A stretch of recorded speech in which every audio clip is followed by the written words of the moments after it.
Welcome to Pratap Classes. दोस्तों, Pratap Classes के YouTube channel पर आपका स्वागत है। आज है 4 जुलाई 2023 और 4 जुलाई 2023 के जितने भी इंडिया और वर्ल्ड के जो करंट अफेयर्स के क्वेश्चन बनते हैं, आज उनका हम डिस्कशन करेंगे। पूरा वीडियो ध्यान से देखना और लास्ट में आपसे क्वेश्चन पूछूंगा जिनके जवाब आपको कमेंट बॉक्स में देना होगा। आज अपने पढ़ेंगे महिला एशिया कप बास्केटबॉल का टाइटल किसने जीता है। भारत और फ्रांस की नौसेना ने मेरीटाइम पार्टनरशिप अभ्यास किया है और भारत की पहली पुलिस ड्रोन यूनिट किस शहर में लॉन्च हुई है, इनकी आज हम चर्चा करेंगे। तो डेली आपको सुबह मेरी 6 बजे करंट की क्लास मिलती है। रोजाना आपको सुबह ताज़ा माइंड के साथ, ताज़ा फ्रेश के साथ ये क्लास आपको मिलती है। तो सभी विद्यार्थियों को मेरा प्यार भरा नमस्कार। एक बार सभी विद्यार्थी वीडियो को लाइक और शेयर कर दें, और जो भी विद्यार्थी हमारे चैनल पर नहीं है तो जरूर आप चैनल को सब्सक्राइब करें और इसके पास लगे बेल आइकन का घंटा दबाएं, ताकि हम जैसे वीडियो अपलोड करें उसका नोटिफिकेशन आप तक है पहुंच जाएगा। सभी विद्यार्थियों को गुड मॉर्निंग। स्टार्ट करें। सबसे पहले हम कल के क्वेश्चनों को रिवाइज कर लेते हैं। हाल ही में किस देश ने एशियन कबड्डी चैंपियनशिप 2023 का खिताब जीता? तो ये जीता है अपने देश भारत ने। किस खिलाड़ी ने लुसाने डायमंड लीग 2023 में 87.66 मीटर के सर्वश्रेष्ठ थ्रो के साथ सबसे शीर्ष स्थान हासिल किया? तो ये किया है नीरज चोपड़ा ने। किस शहर ने भारत की पहली महिला कबड्डी लीग की मेजबानी की? तो ये की है दुबई ने। भारतीय वायुसेना तरंग शक्ति नामक अभ्यास किस राज्य में आयोजित करेगी? तो ये करेगी राजस्थान के अंदर। यूके इंडिया अवार्ड्स में किस महिला को global Indian icon of the year पुरस्कार से सम्मानित किया गया? तो ये किया गया मैरी कॉम को। भारतीय भूवैज्ञानिक सर्वेक्षण ने भारत का सबसे बड़ा नेचुरल आर्क किस राज्य में खोजा? तो ये खोजा है उड़ीसा में। पीएम मोदी ने किस राज्य में राष्ट्रीय सिकल सेल एनीमिया उन्मूलन मिशन का शुभारंभ किया? ये किया है मध्य प्रदेश में। किस देश की सरकार ने महिला सम्मान बचत प्रमाण पत्र 2023 योजना शुरू की? ये की है भारत सरकार ने। ये थे कल के क्वेश्चनों का रिवाइज हमने कर लिया। इसकी पीडीएफ आपको टेलीग्राम पर मिल चुकी है, और जो संडे के दिन आपको वीकली क्लास मिलती उसकी टेस्ट सीरीज आपको ऐप के अंदर मिल चुकी है, और जो पीडीएफ है वो भी आपको टेलीग्राम पर मिल चुकी है। तो स्टार्ट करें आज की क्लास। एक बार सभी साथी वीडियो को लाइक और शेयर करेंगे। और शाम को मेरी 5 बजे आपको पता है डेली क्लास आती है, ठीक है। राजस्थान और इंडिया दोनों की आती है करंट अफेयर्स की।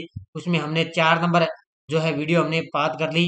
आज अपने 5 नंबर सीरीज की इसमें बात करेंगे शाम को 5 बजे की क्लास के अंदर, जो मात्र 15 या 20 मिनट की वो क्लास आपके लिए होती है। वो लगभग मैं लगभग 35 से 40 क्वेश्चन वो शाम वाली क्लास के अंदर लेकर आता हूँ। इसमें आपको राजस्थान और इंडिया दोनों का करंट अफेयर्स का मैं रिवाइज करवाता हूँ। उसमें आपको जनवरी से लेकर जून तक आपको छोटे छोटे पार्टों में मैं आपको रिवाइज करवा रहा हूँ। तो शाम की क्लास आप जरूर देखें बढ़िया तरीके से, वहां से आपका करंट अफेयर्स का जो है सुपड़ा साफ हो जाएगा। तो आज की क्लास का पहला क्वेश्चन आपके सामने देखो। किस देश ने महिला एशिया कप बास्केटबॉल का टाइटल जीत लिया है? किस देश ने महिला एशिया कप बास्केटबॉल का टाइटल जीत लिया है? तो ये जीता है चीन देश ने। किसने जीता है? चीन देश ने पहली बार महिला एशिया कप बास्केटबॉल का टाइटल जीत लिया है। तो ये तस्वीर के अंदर आप देख सकते हो, ये है चीन की महिला एशिया कप की टीम है। इन्होंने एशिया कप बास्केटबॉल का टाइटल जीता है, और चीन ने फाइनल के अंदर किसको हराया? जापान को हराया है, ठीक है। किसको हराया? जापान को। देखो, चीन ने महिला एशिया कप बास्केटबॉल का टाइटल जीत लिया है। फाइनल में चीन ने 5 बार के डिफेंडिंग चैंपियन जापान को हराया है, यानी कि 5 बार डिफेंडिंग चैंपियन रहा है जापान, इसको हराया है किसने? चीन ने। और चीन ने 12वीं बार गोल्ड जीता है, और उसने 12 साल बाद ये खिताब अपने नाम किया है। यानी कि चीन ने 12 साल बाद ये एशिया कप बास्केटबॉल का टाइटल जीत लिया है। चीन ने 12 साल बाद ये जीता है, ठीक है। इससे पहले जापान ने ये 5 बार ये डिफेंडिंग चैंपियन जीत चुकी थी। दूसरा, भारत और फ्रांस की नौसेना ने किस शहर में मेरी टाइम पार्टनरशिप अभ्यास किया है? भारत और फ्रांस की नौसेना ने किस शहर में मेरी टाइम पार्टनरशिप अभ्यास किया? तो ये किया है, ध्यान रखना, विशाखापट्टनम के अंदर। कहां पर किया है? भारत और फ्रांस की नौसेना ने मेरी टाइम पार्टनरशिप अभ्यास कहां पर किया है? विशाखापट्टनम के अंदर। तो ये तस्वीर के अंदर देख सकते हो, ये है भारत और नौसेना का संयुक्त युद्ध अभ्यास। तो ये तस्वीर के अंदर आप देख सकते हो, ठीक है। अब देखो मुख्य तथ्य।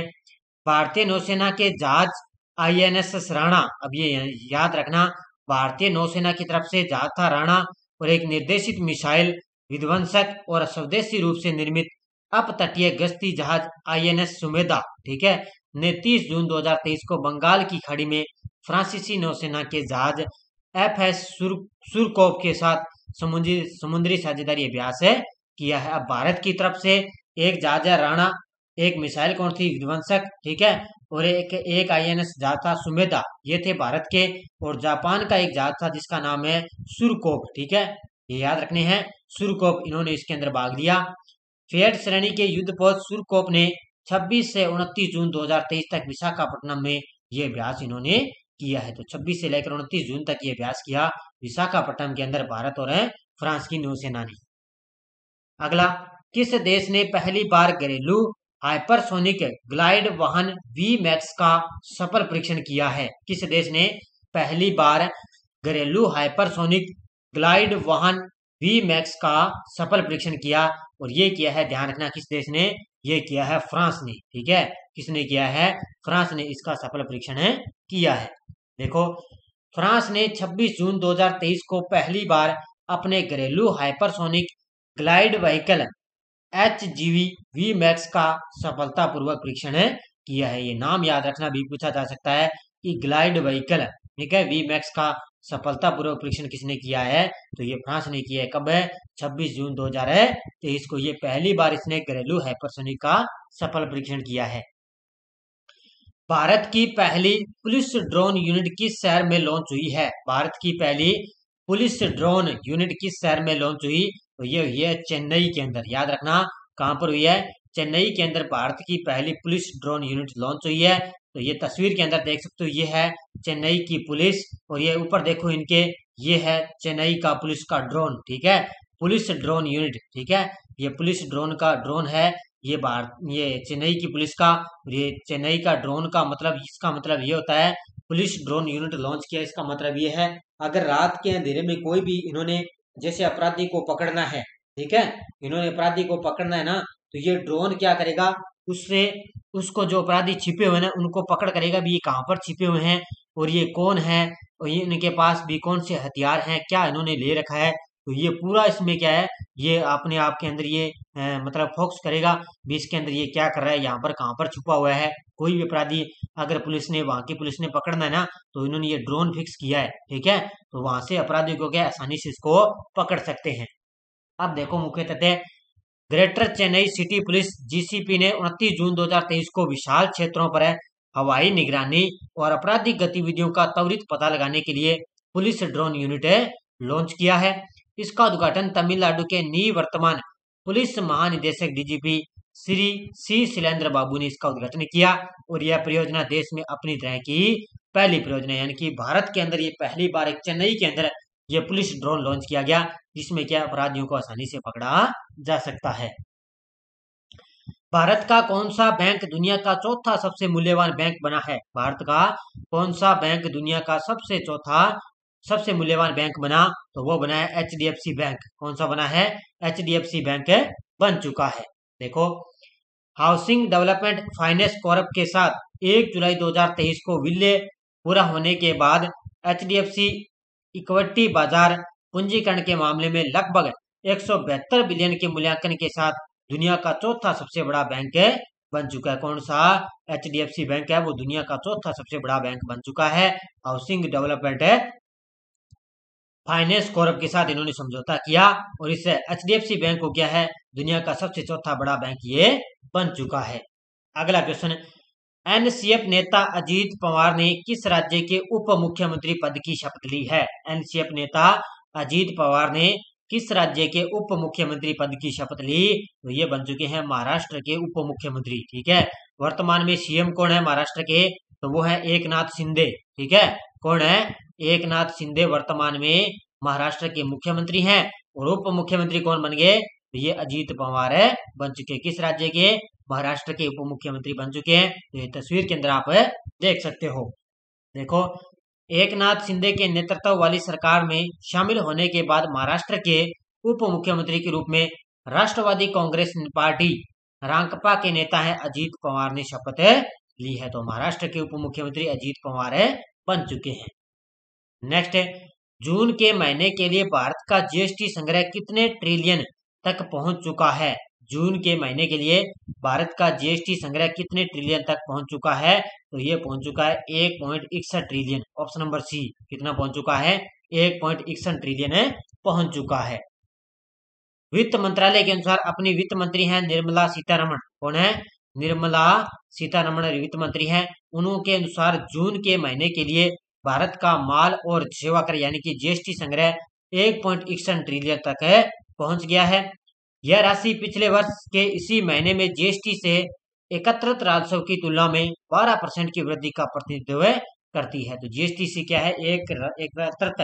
एकत्र राजस्व की तुलना में 12% की वृद्धि का प्रतिनिधित्व है, यानी कि पिछले एक साल से क्या है? लगभग 12% की इसमें वृद्धि हुई है। अप्रैल के अंदर देश ने 1.87 लाख करोड़ रुपए का रिकॉर्ड उच्च जीएसटी संग्रह हासिल किया है, यानी कि अप्रैल महीने के अंदर क्या है? देश के सबसे ज्यादा जीएसटी संग्रह का रिकॉर्ड इसने हासिल किया है और पिछले साल की बजाय अब की बार 12% की इसमें वृद्धि हो चुकी है। तो ये आंकड़ा आपको याद रखना है। आर्थिक समीक्षा का क्वेश्चन है, बढ़िया तरीके से पढ़ लेना। वित्त वर्ष 2023-24 के अनुसार केंद्र सरकार का राजकोषीय घाटा मई 2023 के अंत में कितने लाख करोड़ रुपए हो चुका है? तो ये याद रखना, ये भी आर्थिक समीक्षा का क्वेश्चन है। 2023-24 के अनुसार केंद्र सरकार का राजकोषीय घाटा मई 2023 के अंत में कितने लाख करोड़ रुपए होगा? तो ये हो चुका है 2.1 लाख करोड़ रुपए। कितने हो चुका है? 1.60 लाख करोड़ रुपए हो चुका है। Option number 1। और सॉरी, इसका उत्तर हो जाएगा ऑप्शन नंबर 1। ठीक है, इसका उत्तर हो जाएगा 2.1 लाख करोड़ रुपए। इसमें क्या है? केंद्र सरकार का राजकोषीय घाटा मई 2023 के अंत तक है कितना हो चुका है? 2.1 लाख करोड़ रुपए हो चुका है, जिसका उत्तर हो जाएगा ऑप्शन नंबर 1। अब देखो मुख्य तथ्य, महालेखा नियंत्रक सीजे द्वारा जारी आधिकारिक आंकड़ों के अनुसार वित्त वर्ष 2023-24 के लिए केंद्र सरकार का राजकोषीय घाटा मई 2023 के अंत में 2.1 लाख करोड़ रुपए या पूरे साल के बजट अनुमान का 11.8% हो चुका है। कितना हो चुका है? 11.8% हो चुका है, यानी कि अब की बार घट चुका है। ठीक है, पिछले बार मई के अंदर कितना था?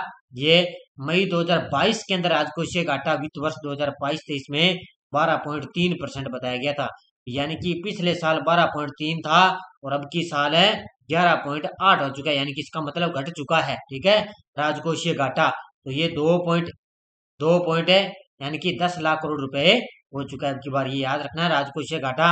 अब सारे विद्यार्थी मुझे कमेंट में ये बताओगे कि वर्तमान के अंदर हमारे महालेखा नियंत्रक कौन है, यानी कि वर्तमान के अंदर सीजे कौन है। ये सारे विद्यार्थी मुझे आज कमेंट में बताओगे ताकि आपको पता चले कि हमारे वर्तमान में कौन क्या है, वो आपको पता है, याद है या नहीं है।